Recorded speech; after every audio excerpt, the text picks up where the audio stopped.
මේ අවුරුද්දට මම magic ice cream එක මැජික් එකක් කරන්න යන්නේ. ඒ අපේ රසට අවුරුද්ද රස කරන පැණිවලලු එක්ක මැජික් අයිස්ක්‍රීම් එක ට්විස්ට් එකක් කරලා. අපි මුලින්ම ඇඹුල් කෙසෙල් ගෙඩි දෙකක් මේ බ්ලෙන්ඩ් එකකට දාගන්න ඕනේ. ඊට පස්සේ පොල් කිරි මිලිලිටර 150ක් විතර මෙතන දිනවා. අපි ඒකත් මේකට දාගන්නවා. දැන් ඉතින් මේක හොඳට බ්ලෙන්ඩ් කරගන්න තමයි තියෙන්නේ. දැන් අපි මේකට උඳු පිටි වලින් ග්‍රෑම් 200ක් එකතු කරගන්නවා. ඒත් එක්කම තෙත හාල් පිටි ග්‍රෑම් 50ක්. ඊට පස්සේ ලුණු කුඩු ඒ වගේම බේකින් පවුඩර් තේ හැඳි භාගයක් විතර. ඊට පස්සේ තැඹිලි පාට කලරින් බින්දු කීපයක්. දැන් ඔයාලා මේක කලවම් කරගන්න ඕනේ. ඉතින් තව පොල් කිරි ටිකක් එකතු කරගන්න. ඉතින් ඔයාලා මේකට පොල් කිරි ගොඩක් එකපාර එකතු කරන්න එපා. අපි ටික ටික එකතු කරලා මේක හොඳට කලවම් කරගන්න ඕනේ. මෙන්න මේ පද වෙනකන්.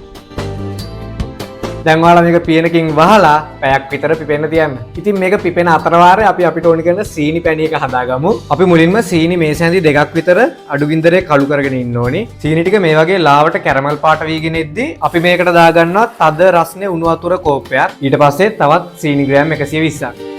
එනසල් කරාපු නැටි. ඔන්න දැන් නම් අපේ පැණිවලලු පිටිය ගානට පිපිලා තියෙන්නේ. දැන් අපිට පුළුවන් මේක පයිපින් බෑග් එකකට දාගෙන ගැඹුරු තෙලට පයිප් කරලා බැද ගන්න. මේ ටික ඉතින් දෙපැත්ත අරගෙන දැන් ගානට බැද ගන්න තමයි තියෙන්නේ.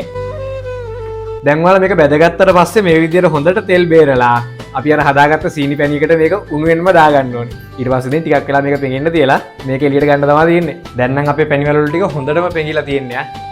මේ තියෙන්නේ අපි හදාගත්ත අපේ පැණිවලලු ටික. ඔන්න දැන් තමයි මැජික් එක.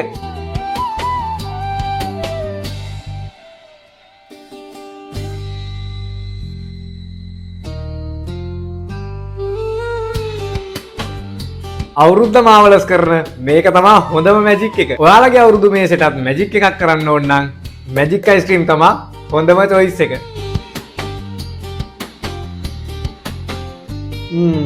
මේක නම් නියමයි යා.